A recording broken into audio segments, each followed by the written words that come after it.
Bismillahirrahmanirrahim. Assalamualaikum warahmatullahi wabarakatuh. Alhamdulillahilladzi khalaqal mauta wal hayata liyabluwakum ayyukum ahsanu amala. Wassalatu wassalamu alal habibil mujtaba wa ala alihi wa ashabihi ahli sidqi wal wafa. Subhanaka la ilma lana illa ma 'allamtana innaka antal alimul hakim. Rabbi shrah li sadri wa yassir li amri wahlul 'uqdatam min lisani yafqahu qawli. Para asatiz, ustaz-ustaz, guru-guru kita tak dapat saya sebut satu persatu.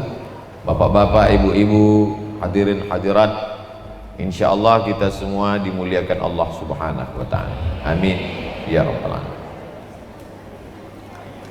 Saya memperhatikan orang-orang yang saya kenal, sahabat-sahabat saya, keluarga-keluarga saya yang sudah meninggal dunia.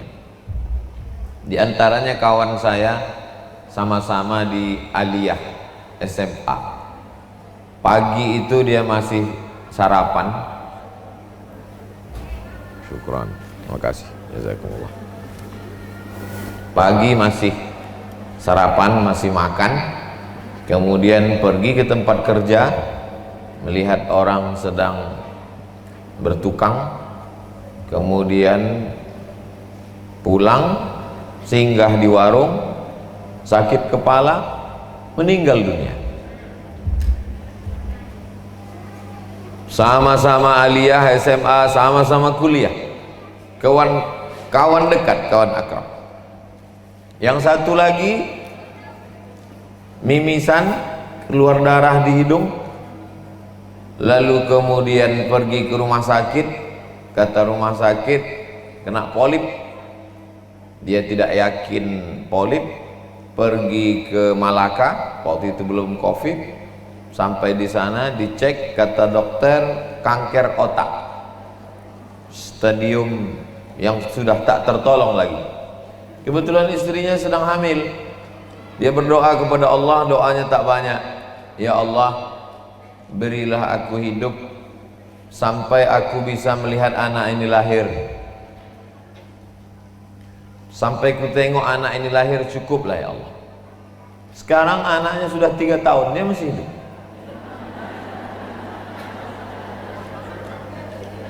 Saya cuma ingin mengajak kita berpikir bahwa umur ini ketetapan Allah.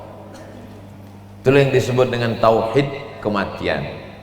Meyakini akidah yang benar bahwa mati ini kuasa Allah Subhanahu wa ta'ala.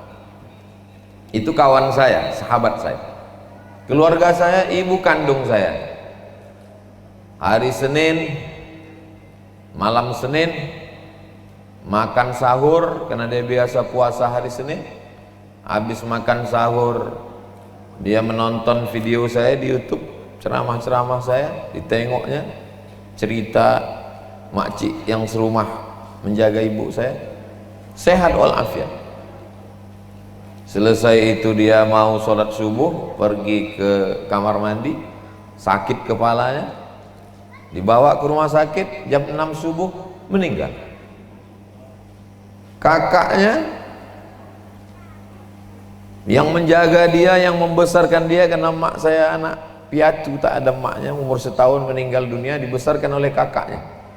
Kakaknya umur 85 tahun, sakit-sakitan, sampai hari ini masih hidup. Saya cuma ingin mengajak kita semua berpikir bahwa masalah umur, nyawa adalah kuasa Allah Subhanahu wa ta'ala. Yang disangka meninggal, yang disangka sakit, yang diponis meninggal, tidak meninggal. Yang sehat walafiat, yang disangka masih panjang umur, meninggal.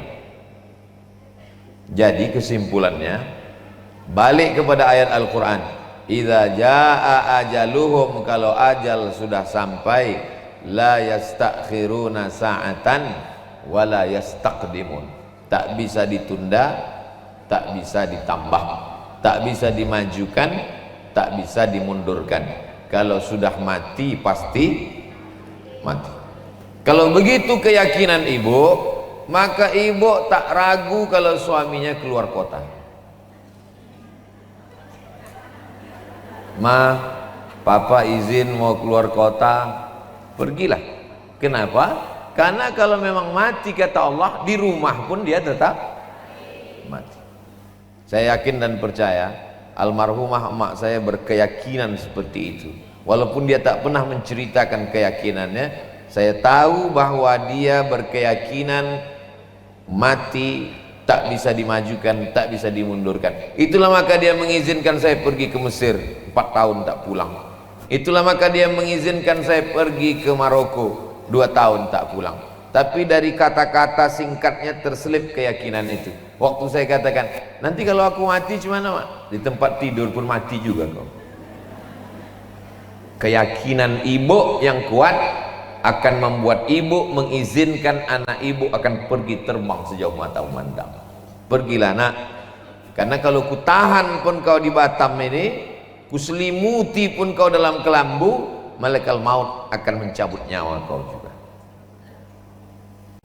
Itu selalu saya yakinkan ke keluarga saya, bahwa kalau aku pergi berdakwah, mati aku dalam perjalanan, matiku fi sabilillah. Tapi kalau aku di rumah minum teh tersedak, mati konyol. Kalau aku pergi khutbah, meninggal aku sedang khutbah, insya Allah husnul khotimah. Kalau aku pergi berdakwah, tausiah, meninggal, karena Allah akan melihat sedang apa kita meninggal dunia, apa perbuatan yang sedang kita lakukan. Yang saya sampaikan ini bisa positif, bisa negatif. Yang saya maksudkan positif, setelah mendengar yang saya sampaikan ini, ibu tidak cemas kalau anak sekolah jauh, ibu tak cemas kalau suami pergi jauh. Kenapa? Karena kalau di rumah pun dia duduk sambil minum teh, sambil baca koran, sambil nonton TV pun akan mati juga. Bapak pun tak cemas melepas ibu pergi ke pengajian. Kenapa? Karena seandainya ibu duduk di rumah menonton sinetron, melihat tokoh di sinetron itu dipukuli, kumat jantung ibu, ibu pun akan mati juga di depan TV. Kira-kira mana lebih baik? Mati di depan TV karena sedih menonton drakor, atau mati waktu pergi pengajian? Itulah yang dimaksud dengan tauhid kematian. Berangkat dari rumah, bismillahi tawakkaltu 'alallah, la haula wala quwata illa billah. Sebelum berangkat berwudu, salat duha dalam keadaan suci, malaikat mengiringinya di tempat pengajian bersama ustadz yang dibaca ayat Quran, yang disampaikan hadis Nabi. Majtama'a qaumun, sekelompok orang berkumpul, yatsluna kitab Allah, yang dibaca ayat Allah, wa yatadarasunahu fima bainahum, mengkaji isinya. Nazalat alaihimus sakinah, turun ketenangan ke dalam hati. Wasyat bihimur rahmah, mereka diliputi rahmat kasih sayang Allah. Haffat bihimul malaikah, dikelilingi oleh para malaikat membawa rahmat. Wa dzakarahumullahu fi man 'indah, dibanggakan Allah Ta'ala kepada para malaikat. Sakit kepala, meninggal dunia, mati dalam keadaan kebaikan. Jadi kalau begitulah putus tauhid kita tentang kematian, penyakit kita tak takut. Tapi ada efek negatifnya dari yang saya sampaikan ini. Yang tidak memahami dengan baik dan benar, hanya sekedar rasional akal, habis ini dia tak mau pakai masker lagi. Terus ditanya, ibu tak pakai masker? Kalau tak mati, tak mati kata Allah. Besok pagi jamaah ini tak mau pakai helm lagi. Semprit sama polisi lalu lintas razia, tanya, ibu tak pakai helm? Kalau mati kata Allah, berhelm pun, dalam helm itu pun mati juga. Maka ini perlu diluruskan. Pakai masker, pakai helm, itu semua adalah ikhtiar, usaha. Ikhtiar dan usaha itu pun juga dapat pahala. karena kita ikut sunnah Rasulullah sallallahu alaihi wasallam. Negatif dari yang saya sampaikan ini, nanti kalau ada ibu-ibu yang sakit dia tak mau makan obat, pas disuruh minum madu, ibu minum madu ya, kalau tak mati kata Allah tak mati. Ibu minum habba sauda ya, kalau tak mati kata Allah. Jadi minum madu, minum habba sauda ke rumah sakit itu juga sunnah, itu juga ibadah. Karena kata Nabi, likulli da'in dawa, setiap penyakit ada obatnya, fatadahu, maka berobatlah kamu. Yang pertama tadi saya sampaikan akidah, keyakinan, tauhid tentang kematian. Yang kedua ini adalah ibadah, usaha, ikhtiar, berobat, pergi ke dokter. Tapi jangan rukun iman ditambah jadi 7. Antu'mina billah wa malaikatihi wa kutubihi wa rusulihi wal yaumil akhir wa biqadri khairihi wa syarrihi wa bi dokter spesialis. Kira-kira yang saya sampaikan ini jelas? Kuatkan keyakinan bahwa hidup kita sudah diatur Allah Subhanahu wa taala. A'udzubillahi minasyaitonir rajim. Nun wal qalami wa ma yasturun. Wal qalami, demi kolam. Kolam itu pena, bukan tempat ikan. Ketika Allah menciptakan kolam, ada makhluk namanya kolam, lalu Allah menyuruh kolam itu menulis. Ya kolam, wahai pena, uktub, tulislah. Pena itu pun menulis. Tertulis, tempat pena itu menulis namanya papan. Papannya itu dijaga malaikat. Papan bahasa Arabnya lauh, pakai H, lauh. Dijaga bahasa Arabnya mahfuz. Maka papan tempat pena menulis itu disebut dengan lauh mahfuz, papan yang terjaga. Waktu Nabi Muhammad SAW Isra Mi'raj, sampai dia ke lauh mahfuz itu, nampaknya buku catatan bahwa Abdul Somad akan meninggal hari Jumat, waktu khotib Jumat, saat dia mengatakan, takutlah kepada Allah, janganlah kamu mati melainkan dalam keadaan Islam. Mati dia waktu itu, meninggal dunia. Tertulis di Lauhil Mahfuz, tak ada yang bisa merubahnya.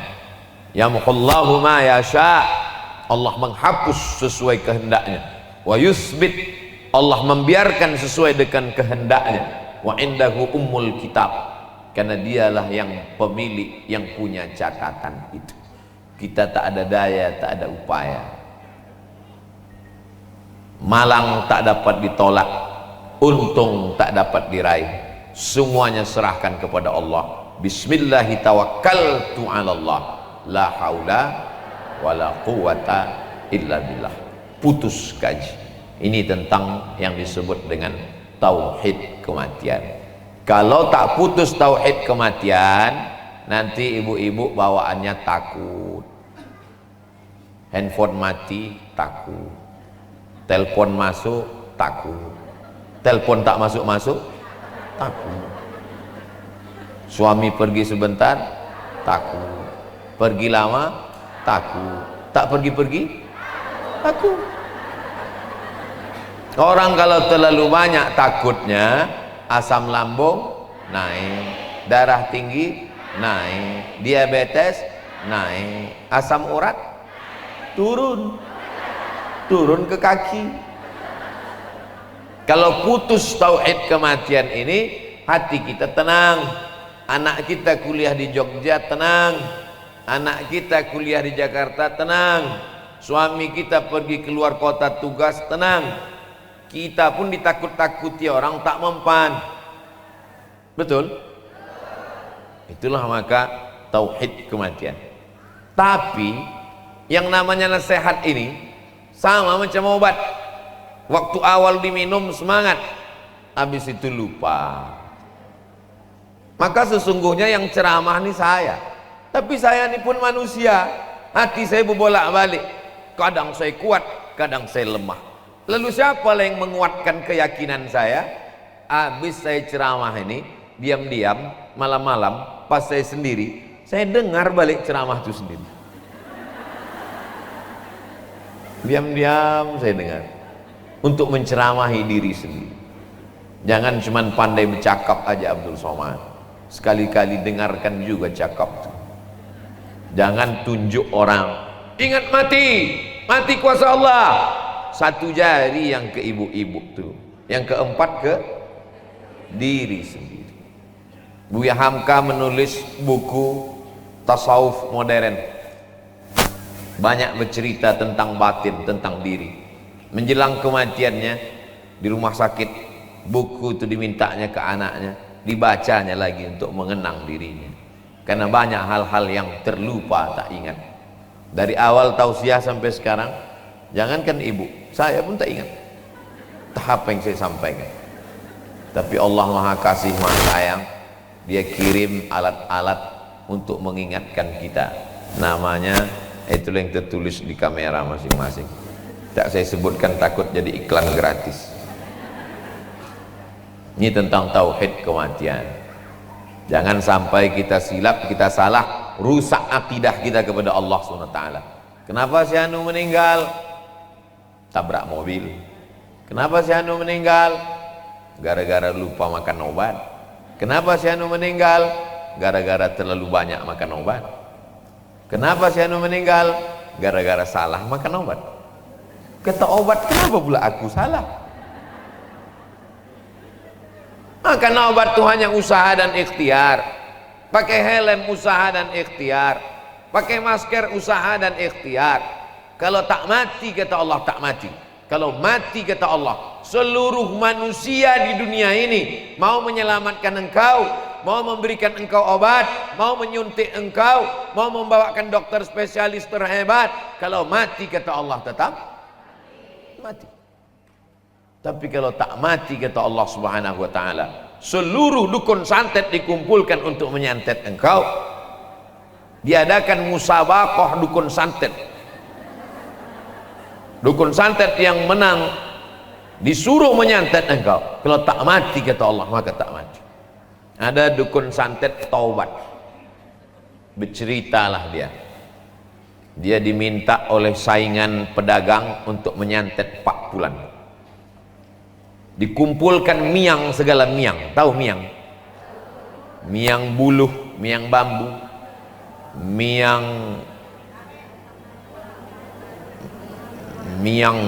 gatal-gatal. Laki gatal tak masuk. Miang, segala miang ini ditampung di dalam pinggan, tampung dalam piring. Setelah miang ini ditampung, dikikis emas, dicari batang emas, dikikiskan. Habis itu barulah dibacakan mantra-mantra, dipanggillah jin, hantu, segala hantu, setan, segala setan. Diletakkan miang racun tadi di ujung kuku jari kelingking. Biasanya dukun-dukun santet tukang racun tuh kelingkingnya panjang, tapi tidak semua yang berkelingking panjang dukun santet. Untuk meletakkan miang, pegang di mana meja orang yang mau dipasang racun tadi, pegang. Nanti dipetik dari sini, sampailah racun itu dibawakan oleh jin, hantu, setan masuk ke dalam gelas dia. Itu maka gelas ditutup, tak boleh gelas dibuka. Itu maka sebelum diminum tuh ditengok batang hidung di dalam gelas. Karena kalau minuman itu beracun, tertutup, tak nampak batang hidung. Tapi nanti jangan lama, saking lama menengok, tak nampak-nampak, tak nampak.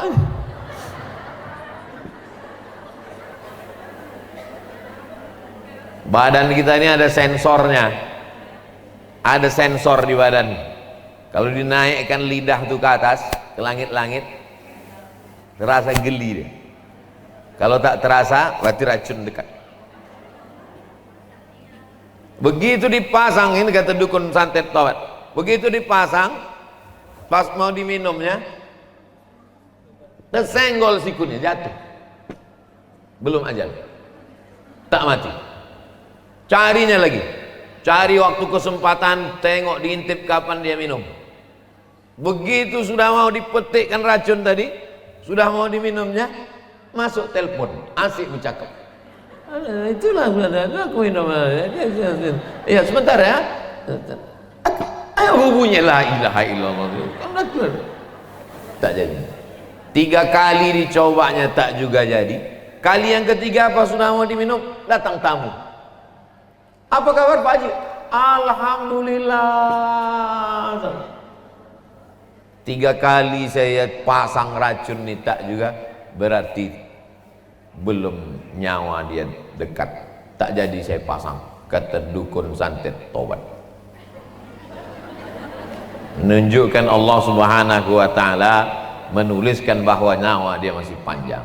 Jadi kalau ada orang mati kena racun muntah darah, apakah dia mati karena racun itu atau takdirnya sudah sampai? Jam 9 pagi minum dia di warung kopi, dikasih orang racun, mati dia pas jam 9 pagi. Andai dia duduk di rumah, mati atau tak mati? Tetap mati juga. Kenapa dia mati kena racun? Kenapa dia tak mati duduk di rumah? Mana yang lebih mulia? Mati duduk di rumah atau mati kena racun?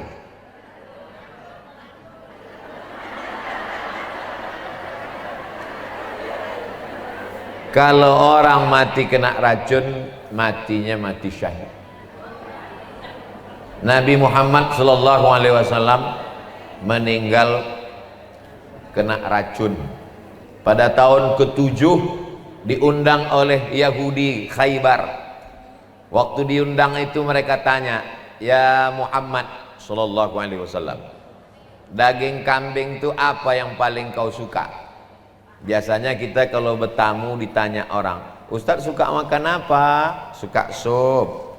"Sup kaki, sup otak, sup kepala, apa sup tunjang, apa sup ekor?" "Sup tunjang." "Tunjangnya bagian lemak-lemaknya atau tulang?" "Tulang." "Mau dipotong besar apa potong kecil?" "Kau bawa aja lah, banyak kali pun tanya." Biasanya kita kalau bertamu tuan rumah tuh tahu. Kata Nabi, "Aku suka kaki kambing bagian depan." Rupanya di kaki kambing bagian depan itulah mereka tanam racun sebanyak-banyak. Sahabat Nabi di samping Nabi yang memakan itu, begitu masuk ke dalam mati kontan, meninggal. Nabi SAW dikasih tahu Jibril, "Ya Muhammad SAW, itu ada racunnya, tapi sempat tertelannya sedikit, dimuntahkannya, sempat air liurnya masuk ke dalam, sedikit bersarang racun itu di dalam." Waktu beliau meninggal disebutnya kepada Aisyah, "Wahai istriku Aisyah, masih ada sisa-sisa racun Yahudi itu di dalam." Allah ingin memuliakan dia. Dia mulia sebagai pemimpin para nabi dan rasul, dan juga mulia sebagai meninggal syahid, meninggal syahid. Tapi jangan gara-gara ini nanti kalau ibu tahu minuman itu sudah beracun diminum juga. Udah tahu minuman itu beracun, diminum juga. Pas batuk-batuk, "Kenapa ibu minum?" "Aku ingin mati syahid." Mati konyol. Karena kalau udah tahu itu racun diminum juga berarti bunuh diri. Ibu tahu itu beracun, ya. Kenapa ibu minum? "Suamiku dilarikan pelakor. Baguslah aku mati lagi daripada hidup. Lebih baik putih tulang daripada putih mata." Mampuslah kau. Tak boleh kita milih mati. Kira-kira setelah saya sampai ini, keyakinan ibu tentang mati makin kuat atau makin lambat? Yakinkan diri bahwa mati ini akan datang. Tapi orang tidak yakin, sebenar-benar yakin tentang mati sampai dia mati. Tetangganya mati, dia yakin. Anaknya mati, dia yakin. Suaminya mati, dia yakin. Tapi kita tidak benar-benar yakin bahwa kita akan mati sampai yang mati itu siapa? Kita. Sampai akhirnya kita benar-benar mati, barulah sadar bahwa kita dan kematian itu betul-betul ada. Kalau tidak, kita hanya sekedar sanggup pula orang mati berfoto-foto. Meninggal makcik saya, adik almarhumah sepupu mak saya. Begitu sampai tempat tuh, Ustaz foto Ustaz. Saya bilang, sampailah hati kalian berfoto di tempat orang mati. Di mana hati kecil kalian? Terdiam mereka. Orang mau meninggal, jenazah terbujur di ruang tamu, sanggup diminta foto. La ilaha illallah. Kalaupun mau berfoto juga, kejarlah Ustaz tuh ke tempat parkir kan. Nah pula di situ, apa kata keluarga? Anaknya ada di situ, menantunya ada cucu. Gimana perasaan mereka? Banyak orang sekarang pintar, tapi tak pintar merasakan perasaan orang lain. Banyak sekarang orang pandai, tapi tak pandai merasakan perasaan orang lain. Pandai-pandai merasa. Itu makanya ceramah saya kasih tahu. Semua jamaah tahu kalau saya ceramah pasti 60 menit. Kenapa? Saya kena merasakan perasaan mereka. Karena saya pun kalau mendengar ceramah, kalau saya tengok tak selesai-selesai, gatal juga kepala saya. Kapanlah habisnya ceramah? Udah lama kita mendengar. Dia bilang, yang pertama kata, la ilaha illallah. Tapi kalau mendengar ceramah saya, jamaah tahu. Kalau khutbah 20 menit. Kalau tausiah tergantung botolnya besar atau kecil. Ini botol ini lain pula ini. Dibilang 600 ml tidak, dibilang 300 pun tidak. Ini nampaknya hari ini tak jelas dah berapa menit.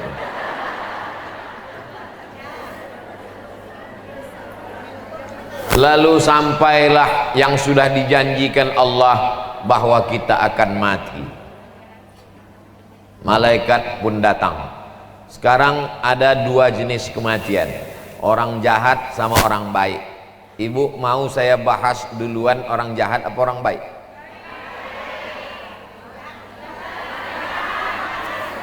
Sebagian sini tadi ada juga yang minta jahat. Yang mau kita bahas orang baik duluan, angkat tangan. Tak terlalu banyak. Berarti selain itu dia minta jahat. Yang setuju kalau saya bahas orang jahat duluan? Baik, kita bahas yang jahat dulu. Ketika orang jahat ini mati, maka datanglah malaikat mendekati dia, menunggu waktu yang sudah ditetapkan Allah Subhanahu wa taala. Kalau ditetapkan jam 9:15, tak bergeser menjadi jam 9:11, tak bergeser menjadi jam 9:16. Yang bergeser itu jadwal kedatangan ustaz. Jadwal kematian tak bergeser. Begitu sampai masa kematian, maka disentapkanlah nyawanya. Sekali sentap, sekali tarik.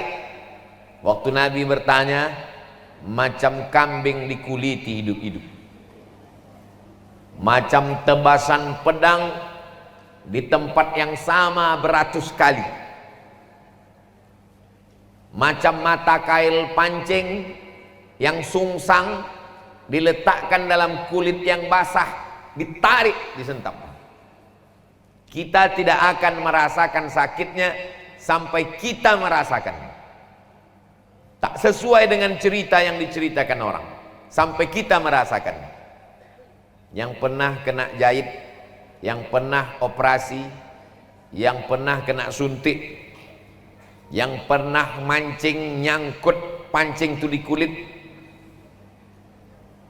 Kalau ada kawan bertanya, kau kemarin waktu kena pancing nyangkut tuh gimana rasanya? Tak usah ceritakan, bawa aja pancing, mari ku cucukkan kulit kau, biar tahu kau rasanya.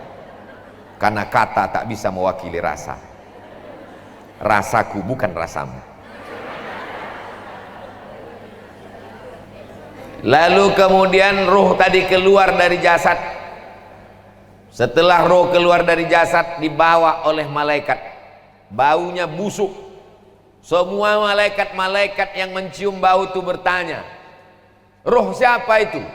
Ruh siapa itu? Malaikat itu menjawab, inilah ruh si tuyul anak setan. Disebutkan nama bapaknya. Bapaknya malu, atuknya malu, unyangnya malu, buyutnya malu, kakek nenek moyangnya malu karena punya cucu seperti dia. Jahat, busuk.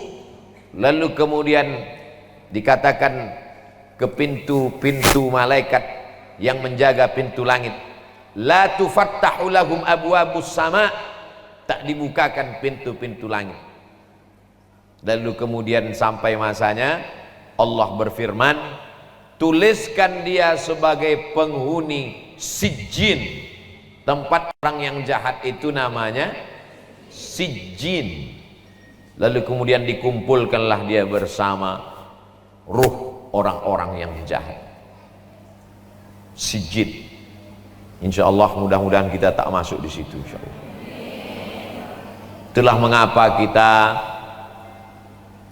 disuruh sebelum salam minta perlindungan dari 4. Allahumma inni a'udzubika min azabi jahannam wa min azabil qabri wa min fitnatil mahya wal mamat wa min syarri fitnatil masihid dajjal.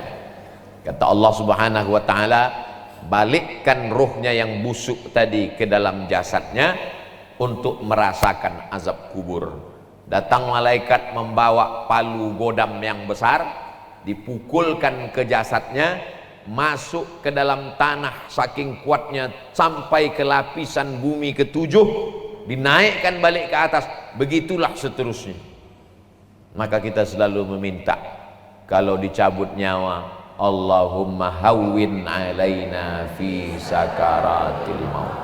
Itulah mengapa kita meminta kalau sudah dikuburkan, meminta supaya Allahumma inni a'udzubika min azabil qabri.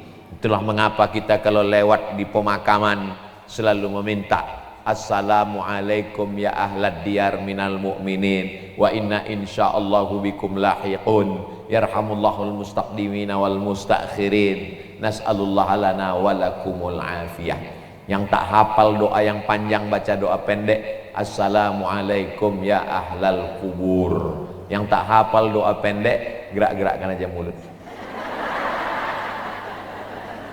Jangan sampai mulut diam waktu lewat kubur. Lalu bagaimana kalau orang mati diterkam harimau? Bagaimana kalau orang mati dimakan buaya? Bagaimana kalau orang mati di sungai Amazon dimakan ikan piranha? Bagaimana kalau orang mati jasadnya dibakar? Bagaimana kalau orang mati naik pesawat meledak, meletus, habis terbakar? Allah Maha Kuasa. Maka alam itu disebut dengan alam barzakh.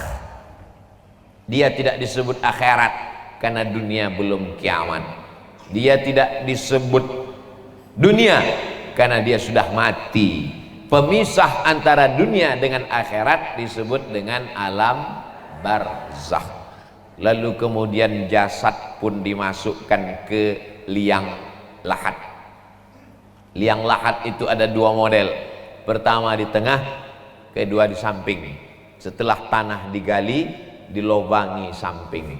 Setelah dilobangi samping, diletakkan jenazah itu di dalam. Kalau tanahnya tanah pasir, tanah gembur, tanah yang tak bisa digali, tanah turun ke bawah, maka digali di tengah.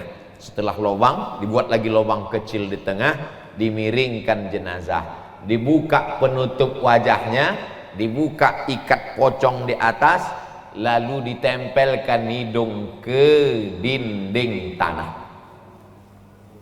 Hidung tempelkan ke dinding tanah. Jarak pandangan tak sampai sejengkal dengan dinding. Dibukakan penutup wajah, anak-anak kita ajarkan, nanti kalau aku mati nak, kaulah yang meletakkan aku di liang lahat. Kau buka ikat kepalaku, kau buka kain penutup wajahku, lalu kau tempelkan hidungku ke dinding.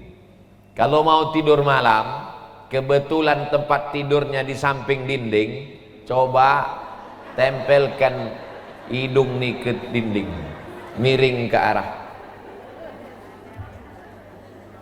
Begitulah agaknya, matikan lampu, tempelkan hidung ke dinding. Kalau nanti malam jam 2, jam 3 terbangun, tengok masih lagi di kamar, alhamdulillahilladzi ahyana ba'dama amatana wa ilaihin nusyur. Bangunlah ke kamar mandi, berwudu untuk tahajud. Karena sampai nanti masanya, waktu dibukakan mata gelap, bukan lagi di kamar, tapi sudah terdengar suara marrabbuka. 5 hari pertama, begitu ruh keluar dari jasad, maka jantung berhenti berdetak. Yang menyemburkan darah dalam badan Abdul Somad ini jantung, berdenyut berdetak sebelah kiri.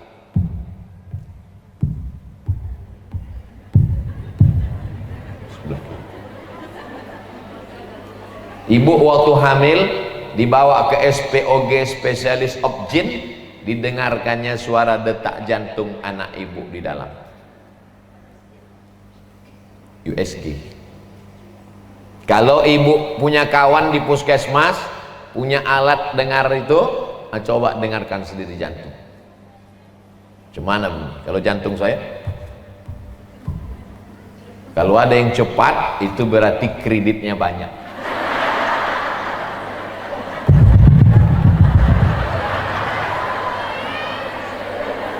Jantung ini menyemburkan darah, naik darah ke otak. Kalau darah itu berhenti berputar di badan, maka darah itu membeku.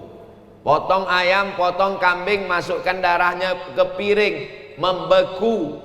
Setelah itu membusuk menjadi nanah. Maka selama 5 hari darah pun mulai menggumpal, kulit badan berubah dari hijau biru mulai ke hitam, membengkak, usus di dalam pun mulai membengkak. 6 sampai 10 hari perut pun pecah, biji mata pun keluar, darah keluar dari hidung dan telinga, lidah pun menjulur, rambut pun lepas dari tengkorak kepala, lalu kuku-kuku pun copot. Lalu kemudian pecahlah kulit-kulit. Binatang yang paling tajam hidungnya, tak punya mata, tak punya telinga, tak punya tangan, tak punya kaki. Binatang itu namanya cacing. Cacing bisa mencium bau dari jarak 1 kilometer. Tidak ada makhluk yang paling busuk melainkan makhluk bernama manusia. Itulah mengapa kita tidak mati pakai baju kesayangan kain sutra. Kita tidak pakai jas dasi dan sepatu, karena bagi kita lebih baik itu dipakai orang hidup, bermanfaat, disedekahkan sebagai amal jariah.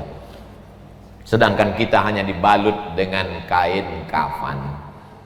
Lalu kemudian mana kebanggaan yang dibangga-banggakan dari mulai ujung rambut sampai ke ujung kaki? Mana wajah yang glowing? Mana rambut yang tak pernah kena ketombe? Mana kuku yang sekali salon 3 juta 1 kelingking? Mana kaki yang selalu habis duit untuk mencabut bulu kaki? Mana tumit yang tak pernah retak-retak? Mana bibir merah delima, pipi macam pauh dilayang, rambut bakma yang terurai? Semuanya menjadi santapan cacitan. Minha khalaqnakum, dari tanah kau kami ciptakan, kepada tanah kau kami kembalikan. Wa minha nu'idukum taratan ukhra, dari tanah pula nanti kau akan kami bangkitkan. Datanglah belatung, datanglah ulat, memakan daging-daging, darah-darah, tinggal tulang belulang. Kalau sudah jadi tengkorak, tak ada beda antara orang cantik dengan orang yang jelek, tengkoraknya sama. Lama kelamaan tulang-tulang itu pun habis, hilang. Yang tinggal cuman satu, tulang ujung ekor sebesar ibu jari. Itu yang tak hancur dimakan tanah. Itulah nanti yang ditunjuk, innama amruhu idza arada syai'an ayaqula lahu kun fayakun. Hidup balik ke atas. Tapi jangan gara-gara ini ibu tak bersisir besok. Ikut pengajian, tiba-tiba datang kawan ke rumah, assalamualaikum, waalaikumsalam, buka pintu macam singa bangun tidur. Kenapa kau tak bersikat? Kenapa kau tak bersisir? Kenapa kau tak bersampo? Kata Ustadz Somad, 5-10 ini pun lepas nanti tekor. Bukan itu maksud saya. Jangan habiskan waktu untuk bersisir sampai lupa sholat duha. Itu yang maksudnya. Jangan habiskan waktu untuk berkutek sampai lupa subhanallah walhamdulillah wala ilaha illallah Allahu akbar. Jangan habiskan waktu risau karena ingin menghilangkan retak-retak di tumit sampai lupa melangkahkan kaki ke pengajian majelis taklim. Jangan hasik mengurus apa namanya? Saya selalu silap antara ini sama ini. Yang alis yang mana? Alis. Yang bulu mata? Asik menengok bulu mata, lentik sampai lupa menengok baca Yasin malam Jumat surat Al-Kahfi. Asik menengok kuku panjang kurang bengkok, dibengkokkan patah pula.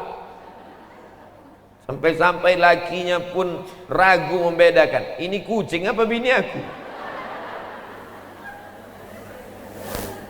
Karena semua ini akan menjadi fiksi.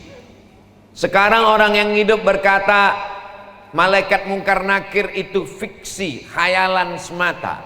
Alam kubur itu fiksi, khayalan semata. Amal soleh balasan pahala itu fiksi, khayalan semata. Tapi begitu kematian datang, malaikat maut mencabut nyawa, maka sesungguhnya yang sekarang inilah menjadi fiksi, menjadi tak nyata. Sekarang ini suami ibu nyata atau tak nyata? Nyata. Anak nyata tak nyata? Nyata. Rumah nyata apa tak nyata? Nyata. Yang tak nyata itu malaikat mungkar nakir, tak nyata. Alam kubur tak nyata. Kematian tak nyata. Dosa pahala tak nyata. Tapi nanti begitu kita mati, berbalik. Pahala nyata, mungkar nakir nyata, alam barzah nyata. Yang sekarang nyatalah yang menjadi tak nyata. Suami sudah diambil bininya yang baru. Cincin, gelang, subang, rantai, anting sudah dijual mereka ke toko emas, berbagi-bagi. Anak ibu menangis, cincin emak aku, tapi menantu ibu garang. Mati kok kan mak. Kalau sempat mengumpulkan 1.000 rupiah sehari, sebulan menjadi 25.000. Tanggal merah tak dihitung. 1.000 sehari, sebulan 25.000, diserahkan ke Paskas, pasukan amal soleh Batam, yang hari ini mengumpulkan 10 ton beras per bulan. Disalurkannya ke tempat tahfiz Quran. Anak tahfiz Quran membaca Yasin wal Qur'anil Hakim innaka laminal mursalin. Menetes ke alam barzah. Tetesan dari mana ini malaikat? Ada anakku baca Quran, anak kau hantu. Bukan kau sekolahkan ke agama, anak kau sekarang do game, duduk sambil gemetar. Apakah lakiku mengirim bacaan ini? Laki kau asik mau meminang anak gadis. Lalu dari mana bacaan Quran ini datang? bacaan Quran dari anak yatim, tahfiz du'afa, gara-gara beras yang kau salurkan dari Paskas Pasukan Amal Soleh. Yang sudah bayar 25.000 ke Paskas, alhamdulillah. Yang belum, storkan ke nomor rekening berikut ini. An-nasu niyam, manusia ini semuanya tidur. Sekarang nih kita semuanya sedang tidur. Orang kalau tidur makin lelap, makin mengigau, makin kuat ngorok, makin ngelantur. Ada yang mimpi jadi orang kaya, kemana-mana. Berapa harga cincin kau itu? 100 juta, aku 150.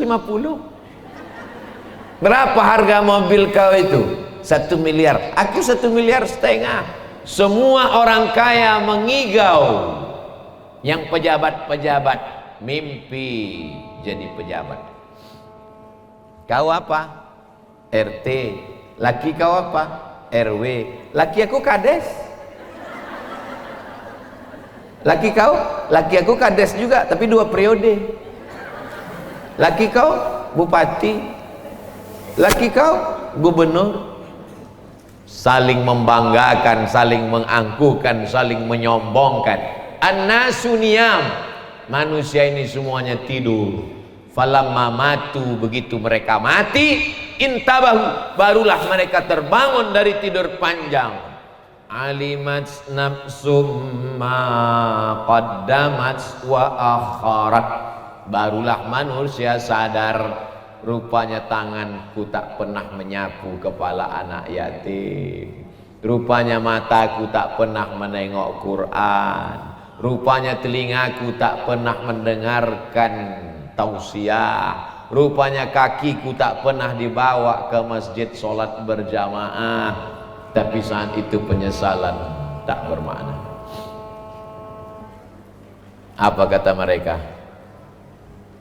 Rabbana absarna, mata kami sudah menengok azab. Wa sami'na, telinga kami sudah mendengar azab. Farji'na, balikkan kami lagi hidup ke dunia. Na'mal salihah, kami ingin beramal. Farji'na, balikkan lagi kami ke dunia. Na'mal salihah, kami ingin beramal saleh. Inna muqinun, kami yakin seyakin-yakinnya. Bisa balik lagi?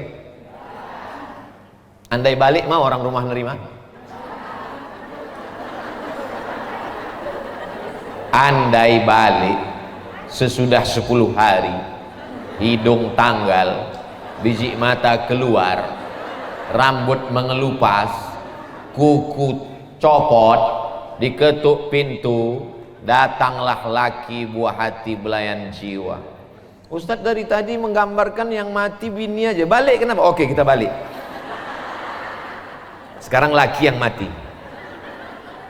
Baliklah laki ibu yang sudah mati, yang dulu rambutnya ganteng bukan main, burung terbang jatuh saking terpukau, bukan licinnya, saking terpukau. Sekarang dia datang dengan rambut kepala lepas, biji mata tanggal, kuku copot, lidah menjulur, kulit hancur. Diketoknya pintu. Assalamualaikum. Ibu buka pintu. Ada ibu mengatakan, abang duduk bang ya. Ada. Hantu.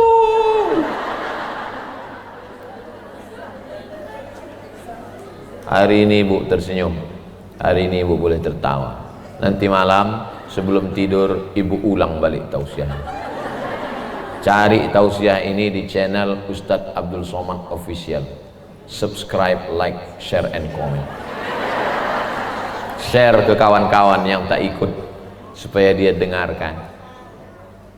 Horor ceramah Ustadz sekali ini. Kenapa tiba-tiba Ustadz ceramah tentang ini? Yang ingin dicapai dari tausiah ini, supaya selesai tausiah ini kita makin rajin sholat duha. makin rajin nyetel jam 2 malam. Selama ini sudah di setel, tapi begitu berbunyi matikan lagi. Sesudah ini bangun sholat, mengambil belanja yang selama ini habis untuk beli yang tak penting, sekarang sisakan 100.000, 200.000, antarkan untuk semen 2 sak, untuk fakir miskin beras segenggam beras, 2-3 genggam. Itu tujuan pengajian nih. Selama ini lidah asik mencakapkan orang lain, aib orang lain. Dulu orang sibuk memikirkan anaknya, sekarang semua anak orang dibahas. Anak artis, menantu artis, laki artis, bini artis. Naik darah tingginya gara-gara artis. Itu tujuan pengajian ini, tak lain tak bukan. Sampai pada masanya an-naru yu'raduna 'alaiha, neraka jahanam diperlihatkan ke biji mata mereka, ghuduwan wa 'ashiyya, pagi, petang, siang dan malam, dipandang sampai akhirnya kita pun hari kiamat menghadap Allah. Hidup di Batam cuman 63 tahun, tapi di alam barzakh kalau meninggal tahun 2021, kiamat tahun 2300, berarti di alam barzakh berapa tahun itu? 269 tahun. Kira-kira lebih lama di dunia atau di alam barzakh? Lebih lama di alam barzakh. Bagaimana dengan Abu Lahab yang sudah 1400 tahun yang lalu? Bagaimana dengan Abu Jahal yang sudah 1400 tahun yang lalu? Hidupnya di dunia cuma 63 tahun, tapi azab kubur yang dirasakan pagi, petang, siang, malam, pagi, petang, siang, malam, pagi, petang, siang, malam.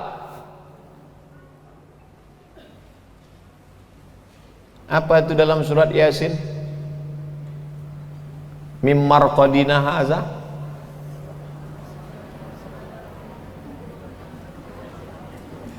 mim marqadina haza. Hah? Mawadda'aka rabbuka wa ma qala. Apa mim marqadina haza?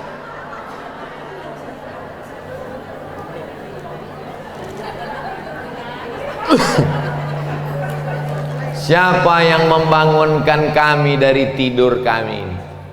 Waktu ditiupkan sangkakala, terbangun dia dari kuburnya. Siapa yang membangunkan kami dari tidur kami? Lalu kemudian orang mengatakan, di alam kubur itu kan tidur Pak Ustadz. Nih dalam surat Yasin, siapa yang membangunkan kami dari tidur kami?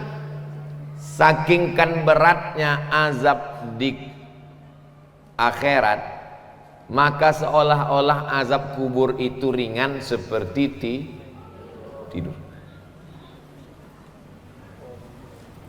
Hadza ma wa'adar rahmanu wa sadaqal mursalun. Inilah yang sudah dijanjikan Allah, bahwa kau akan mati, kau akan diazab, dan kau akan menghadap Allah Subhanahu wa ta'ala. Ketika menghadap Allah, sanggupkah kita ini nanti berkata-kata membela diri? Tidak, mulut terkunci. Al-yawma nakhtimu ala wa tukallimuna aydihim wa tashhadu arjuluhum bima kanu yaksibun. Apakah anak bisa menolong? Yauma yafirrul mar'u min akhihi, saudara kandung lari, wa ummihi wa abihi wa sahibatihi wa banihi. Akhi lari, ummi lari, abi lari, sahibati lari, wa bani. Likulli imri'in minhum yawma idzin sya'nu yughni. Sempat-sempatkanlah baca Quran. Ibu kenapa tak baca Quran? Anak masih kecil. Tapi ibu anak tak kecil lagi, cucu pula kecil. Sempat-sempatkanlah bersedekah. Ibu kenapa tak bersedekah? Anak masih kuliah. Anak ibu tak kuliah lagi, mau kerja menabung untuk nyogok. Ibu anaknya udah kerja, mau menabung, anak mau nikah, mahal sewa hotel. Sewa hotel tak terlalu mahal, make up.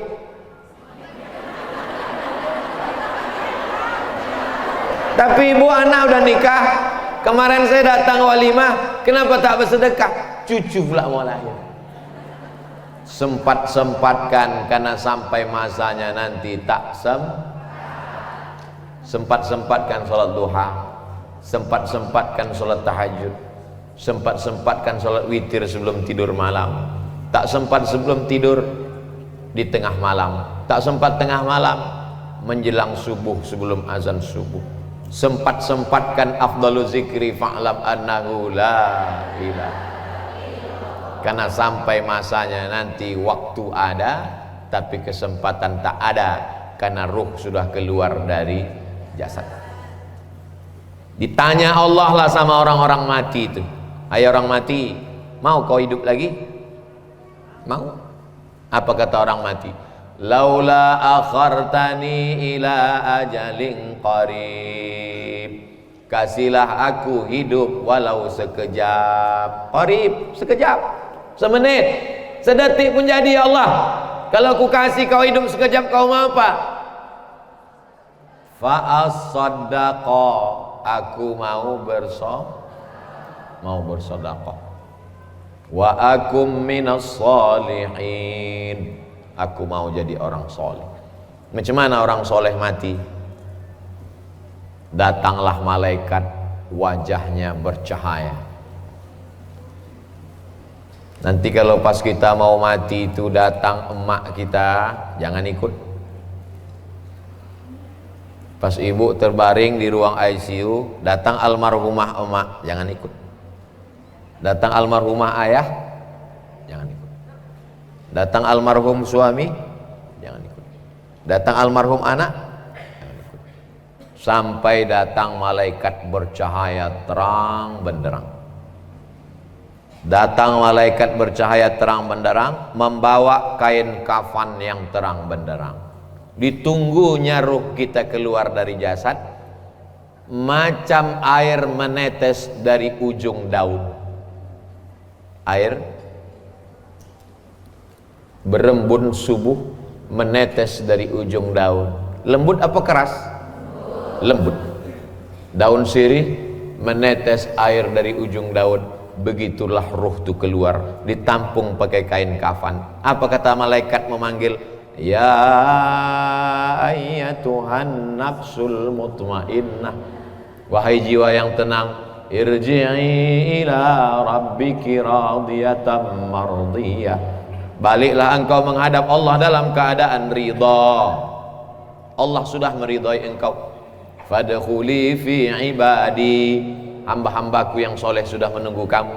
Wadkhuli jannati, lalu kemudian ruhnya dibawa oleh malaikat. Semua malaikat bertanya, ini siapa? Kenapa harum semerbak? Nabikah dia? Bukan.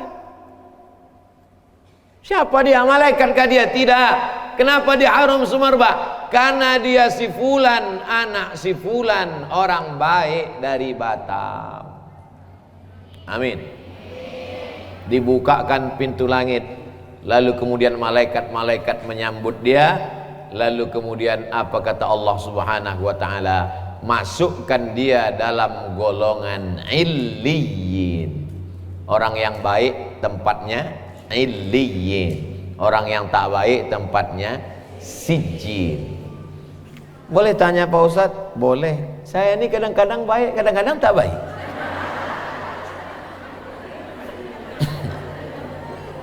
Tak bisa. Kita ini mesti istiqomah dalam kebaikan. Saya ini Pak Ustadz tergantung SMS datang. Kalau datang kawan ngajak pengajian, saya ikut. Ngajak mabuk, ikut. Datang kawan ngajak bedah buku kematian, saya datang. Datang kawan ngajak konser sampai mabuk, datang juga. Demi persahabatan Pak Ustaz. Tak bisa. Ya ayyuhalladzina amanu, ayo orang beriman, tubu ilallah, taubatan. Orang yang mau mati itu ada dua perasaan. Yang pertama perasaan takut. Takut menghadapi sakratul maut, takut menghadapi malaikat maut, takut menghadapi azab kubur, takut menghadapi mungkar nakir, takut menghadapi hisab. Yang kedua sedih. Sedih meninggalkan gelang 3 pasang, sedih meninggalkan rumah besar dengan kolam renang, dengan hiasan dinding tempat tidur yang cantik, kayu jati yang baru dibeli belum lunas kredit. Sedih meninggalkan laki yang dimasakkan nasi goreng pagi-pagi sebelum berangkat, sayang abang. Sedih meninggalkan anak yang dikandung 9 bulan 10 hari disusukan 2 tahun, sedang lucu-lucunya belum lagi nikah, baru saja dipinang orang, rencana akan duduk di pelaminan, duduk di hotel sambil membanggakan kepada kawan-kawan, ini menantu saya yang sedang S3 di Amerika. Perasaan manusia mau mati itu dua, takut sama sedih. Datang malaikat dikirim Allah Ta'ala, innalladzina qalu rabbuna Allah, orang yang mengatakan Rabbku Allah, summastaqamu, istiqamah dia, tatanazzalu alaihimul malaikah, turun malaikat. Apa kata malaikat kepada orang yang mau mati? Allah takhafu, jangan kau takut, wala tahzanu, jangan kau sedih. Takutnya pun hilang, sedihnya pun hilang. Setelah takutnya hilang, sedihnya hilang, hampa kosong. Wa abshiru bil jannati allati kuntum tu'adun. Datang malaikat mengepakkan sayapnya, nampaklah gambar di situ, rupanya tempat dia di surga. Beda 2 kapling dari Ustaz Somad.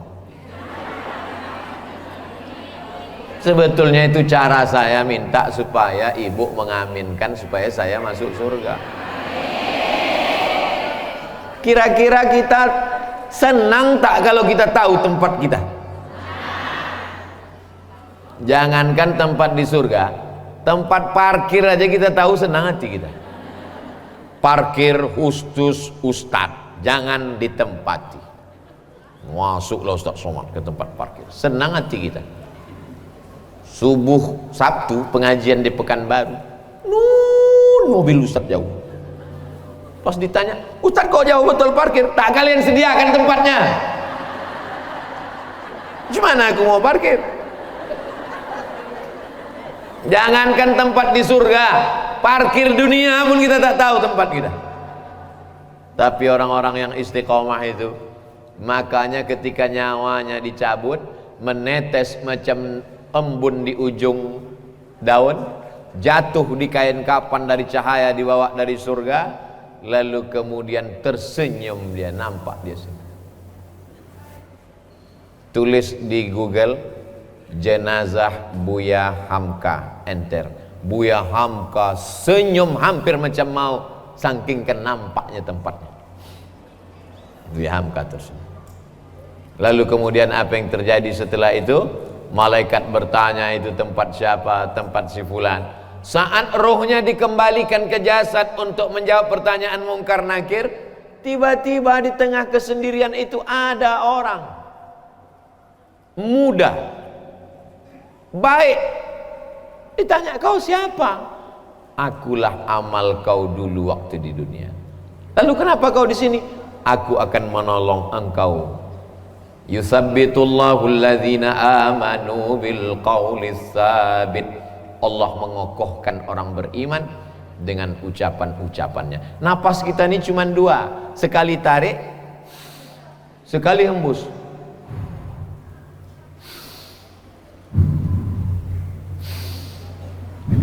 Kalau mau mendengar cemana bunyi nafas kita, diving, menyelam ke dalam laut, pasang alat selam, kedengaran suara kita.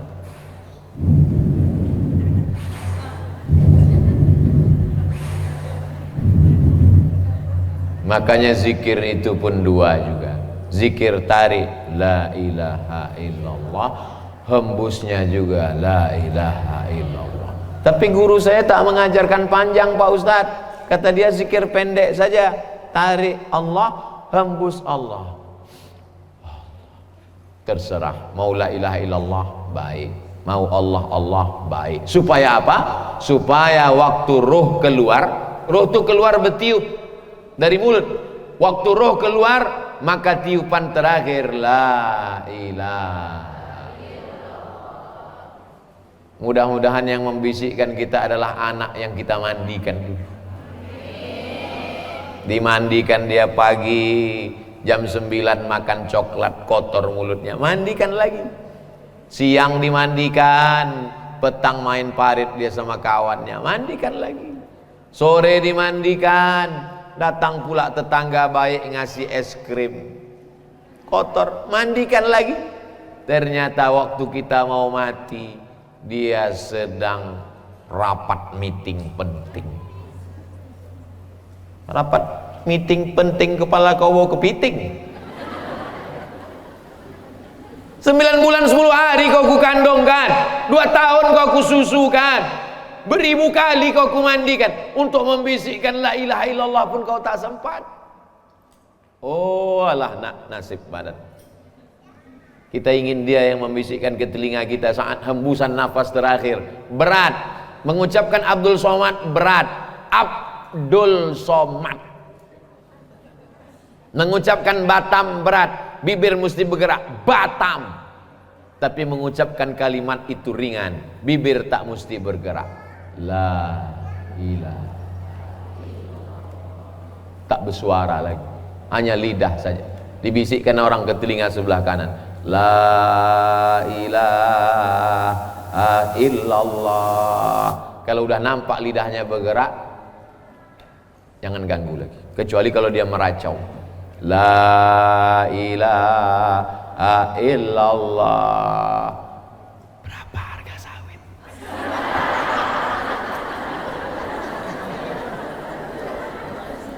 La ilaha illallah. Surat rantai mana? Apa yang kita pikirkan, apa yang selalu kita dengar, apa yang selalu kita cakapkan, apa yang selalu dalam hati kita, itulah yang akan datang waktu sakratul maut. Itu makanya kita habis maghrib, habis subuh, afdalu zikri fa'lam annahu la ilaha illallah. La ilaha illallah. Supaya apa? Supaya itu yang datang nanti. Waktu pesawat kena turbulence, bergoncang, semua orang akan mengucapkan yang sering dia cakapkan. Oh my God, ya Allah, ya Rasulullah, copot. Di saat genting, itulah yang akan datang, itulah yang akan menolong, itulah yang akan ucapan terakhir. Allahumma ja'al akhira kalamina, jadikan akhir kalam kami indan tihai ajalina, ketika ajal kami sampai, kalimat yang terakhir keluar dari mulut kami, la ilaha. Bebisik anak ke telinga sebelah kanan, ayah, oma, la ilaha illallah. Lidah pun bergerak, keluar roh, mata menengok roh itu keluar. Mata menengok roh itu keluar, itu maka orang meninggal itu matanya melotot karena menengok rohnya keluar. Lalu dipejamkan oleh anak yang soleh. Mudah-mudahan kita mati dalam keadaan husnul khotimah, dipelihara Allah. Habis tinggal cerita masa lalu. Rumah itu kita yang membeli tanahnya, kita yang mencari arsiteknya, kita yang memilih warna keramiknya, kita yang membuatkan tamannya. Tapi begitu kita mati 24 jam, tidak sejengkal pun lantai di rumah itu yang bersedia menjadi tempat kita. Ketika orang bertanya, itu kamar siapa? Kamar bapak. Bapaknya ada di dalam? Dulu. Itu kamar siapa? Kamar ibu. Dulu. Apa kata anak menantu? Rumah ini terlalu besar untuk kita, bagusnya kita jual aja. Rumah tinggal kenangan. Tapi kalau anak menantu soleh, apa kata mereka? Rumah ini jangan kita jual, kita jadikan rumah Quran hajjah. Takut nanti saya sebut nama, nama aku. Akhirnya anak-anak pun mengajilah di situ. Habis sholat subuh anak mengaji, habis sholat zuhur anak mengaji. Saya buatlah yayasan Hajjah Rohana. Anak-anak mengaji 25 orang gratis. Habis sholat subuh ngaji, habis zuhur ngaji, habis asar ngaji, habis maghrib ngaji, habis isya ngaji, sampai malam sebelum jam 10 malam ngaji. Jam 4 subuh bangun tahajud, karena saya merasa tak sempat saya senangkan almarhumah, tak sempat saya buat dia bahagia. Gara-gara asik selalu saya pergi ke sana, pergi ke sini, pergi ke sana, pergi ke sini. Saya pikir umurnya panjang, saya tengok sehat, nantilah, lama lagi mak ini nampaknya sehat. Salah, cara berpikir saya salah. Jadi kalau ada ibu masih ada orang tuanya, anak-anakku yang menonton di rumah, kalau masih ada emak kalian, belikanlah makanan yang enak, belikanlah pakaian yang bagus, senangkanlah hatinya. Karena kalau sudah tak ada, apapun yang kita buat, apapun yang kita terima, rasanya macam hanyut diulurkan orang galah tapi tangan tak sampai mencapai. Begitulah yang saya rasakan. Hanyut, gelombang banjir, diulurkan orang galah, rasa sikit-sikit lagi mencapai. Apapun yang dibuat sekarang rasa tak sampai, putus, tak bisa diungkapkan dengan kata-kata. Ibu bapak yang punya orang tua betuah, mudah-mudahan anak-anak kita berbakti pada orang tua. Pas 60 menit. Itulah kebersamaan kita pada kesempatan kali ini. Doakan Ustadz Somad mati husnul khotimah. Doakan yang membisikkan ke telinga Ustadz Somad adalah anak Ustadz Somad. Doakan Ustadz Somad akhir kalamnya la ilaha illallah. Habis. Kita hanya sekedar cerita masa lalu. Dulu waktu mama masih muda di Batam, ada Ustadz ceramah tentang mati. Itulah yang membuat mama sedekah sekarang. Banyak sedekah mama, ya 25.000 sebulan. Siapa nama Ustadz itu? Almarhum Abdul Somad. Hanya sekedar cerita masa lalu. Mudah-mudahan kita bersama di Batam, bersama pula di surga Jannatul Firdaus, bersama Nabi Muhammad sallallahu alaihi wasallam. Kalau ibu ingat, ibu kirim-kirimkan Al-Fatihah untuk almarhum guru kami Ustadz Abdul Somad. Al-Fatihah. Itulah lagi hubungan kita. Cuman tinggal satu, itulah lagi hubungan kita. Habis itu putus. Kalau ibu amalkan yang saya sampaikan, ibu ikhlas, mengalirlah dia jadi amal soleh. Kalau ibu kirimkan Allahumma firlahu warhamhu, mengalirlah dia. Kalau ibu memasak agak 2 tekong, ibu masak agak 2 canting, ibu masakkan sayur, ibu kirimkan ke yatim piatu, untuk almarhum emak ayahku, untuk guruku Ustadz Abdul Somad, mengalirlah dia. Habis itu putus semuanya. Rumah tinggal, mobil tinggal, anak tinggal, bini tinggal, habis satu pun tak ada. Habis, betul-betul habis. Itu yang dapat saya sampaikan. Saya tidak sedang menasihati bapak ibu, saya sedang menasihati diri saya sendiri, bahwa kau akan mati Abdul Somad. Yang akan menemanimu hanya tinggal amal. Terima kasih, banyak kata-kata saya menyinggung perasaan tak berkenan di hati, mohon maaf. Wassalamualaikum warahmatullahi wabarakatuh.